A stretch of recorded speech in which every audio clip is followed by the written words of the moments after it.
નવો action plan? Vishwamitri નદીનો જે પ્લાન ચાલી રહ્યો છે એનું રિવ્યૂ લેવામાં આવ્યો. ખાસ કરીને કહી શકાય કે 15 લાખ ઘનમીટર માટી કાઢવાની છે, એમાંથી 75 લાખ ઘનમીટર માટી વેણની જમણી સાઈડ પરથી કાઢી લેવામાં આવી છે. હવે વેણની ડાબી સાઈડ પરની કામગીરી ચાલુ કરવામાં આવશે.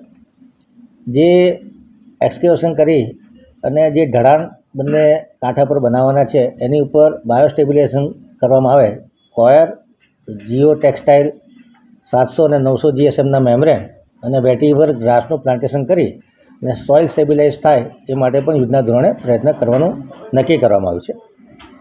એ જ પ્રમાણે જે અલગ અલગ 13 જેટલા બ્રિજ છે એની બંને બાજુ 50-50 મીટર એક ગેબિયન વોલ બનાવવાનું નક્કી કરવામાં આવ્યું છે.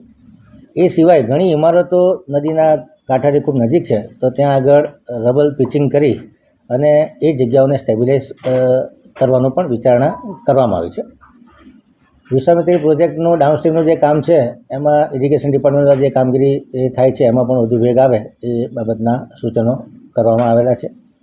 વિશ્વામિત્રી પ્રોજેક્ટની જે કામગીરી ચાલે છે 43 દિવસ થાય અને 50% કામગીરી પૂરી થઈ છે, એટલે અપેક્ષા મુજબ કામગીરી ચાલુ રહી છે. છતાં કોઈ જગ્યાએ સ્પીડ લેવાની જરૂર લાગે, વિશ્વામિત્રી નદીના કાંઠા પર જે જગ્યા પર વધુ પાણી સંગ્રહ કરી શકાય એવા ઓક્સબો લેક બને એવી જગ્યા હોય એનું પણ વધુ ડ્રેજિંગ કરી અને વધુ સંગ્રહ ક્ષમતા વિશ્વામિત્રીની વધારી શકાય એ દિશામાં સૂચનો કરવામાં આવ્યા છે. એ સિવાય જે દેણા તળાવનું કામગીરી છે એ પણ મોટી માત્રામાં પૂરી થઈ છે. પ્રતાપપુરા, આજવા સરોવર, આ બધા સરોવર ડ્રેજિંગનું કામ ચાલે છે. અને ખાસ પોન્ડ વિધિન પોન્ડ એટલે પ્રતાપપુરા સરોવર છે એનું જે પાછળના ભાગમાં ડ્રેજિંગ ચાલી રહ્યું છે પાડાથી ઘણું દૂર, અને ત્યાં દ્રાક્ષી અને ખારવાના જે નાળા આવી રહ્યા છે એને રિવર્સ દિશામાં ઢાળ આપી અને જે નવું ડ્રેજિંગ થઈ રહ્યું છે એ રામ પડી જાય, જેથી કરીને પાડા પર દબાણ ન સર્જાય. જે વડોદરા શહેરના અલગ અલગ તળાવો છે એમાં પણ ડ્રેજિંગ કરવાના હોય કે આઉટલેટની કામગીરી કરવાની હોય એનું પણ પ્રેઝન્ટેશન કરવામાં આવ્યું.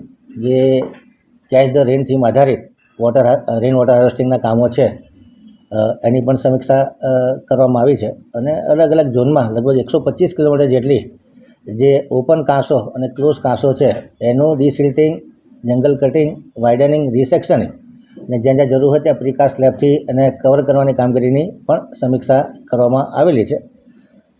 ઓવરઓલ ગૃહમંત્રી સાહેબ વિશ્વામિત્રીના પ્રોજેક્ટથી ઘણા સંતુષ્ટ હતા અને અધિકારીઓ અને પદાધિકારીઓ અને તમામ ધારાસભ્યોશ્રીઓ, તમામ NGO એકબીજા સાથે સંકલન રાખી અને જે કોઈ સૂચનો હોય એને પોઝિટિવ માઇન્ડથી સાંભળી અને સારામાં સારો પ્રોજેક્ટ થાય અને પ્રજાહિતમાં ફરી પૂર ના આવે એ દિશામાં પ્રામાણિક પ્રયત્નો કરવાના સૂચનો આપવામાં આવ્યા છે. સ્ટેટિંગમાં આપણે જણાવ્યું હતું કે પાણીના પ્રશ્ન મુદ્દે ટેન્કર